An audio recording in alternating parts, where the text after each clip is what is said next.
Then later when I had my own company, Hitler invaded Poland. Right. Well, it was clear, if ever the companies that are worthless and are losing money ever come back to life, it's during a major world war.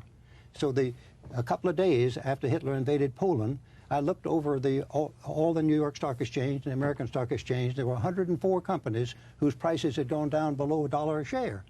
And so I called up Dick Platt and said, buy me $100 worth of everything below $1 a share. And he did what you just said. He called back and said, we're doing it, but 37 of them are in bankruptcy. And I said, oh no, those are the best of all.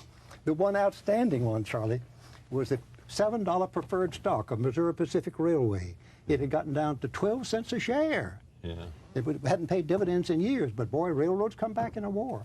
So we bought 800 shares for $100, and when it got up to 40 times what I paid for it, I sold out and went up to 105. My goodness. Now, when you have, during this period of economic growth and period of the success of Templeton Investments, the philosophy was always to buy bargains. That's right. How did you determine bargains?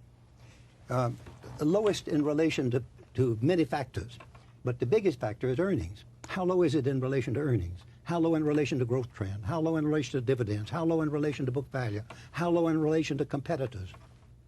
So you would look at comparative numbers, and if most of the companies were selling at 20 times earnings, and you found one that you thought had some quality was selling at 10 times earnings, you'd buy that one. Yes, well, the differences were much greater than that. But you mean 5 times versus 25 times. Today, you retired in 1992. You, in a sense, didn't retire, but you moved over your focus of interest and you sold. No, I got smart, Charlie. What happened? Because all my life I was trying to help people get wealthy, and with a little success. But I never noticed it made them any happier. But I wanted to help people to become happier, and that real wealth is not in money, it's in spiritual growth. And I wanted to grow myself spiritually and help other people to grow.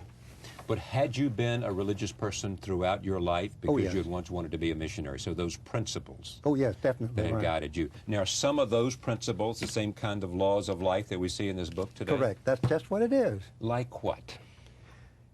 Like it's more blessed to give than to receive. Getting some money makes people look happy temporarily. But as a general rule, it doesn't benefit many people. But to be a giver, to be really helping people, gives you permanent joy. So that's one of the rules in there. It's more blessed to give than to receive, or in other words, lasting happiness does not come from getting but from giving.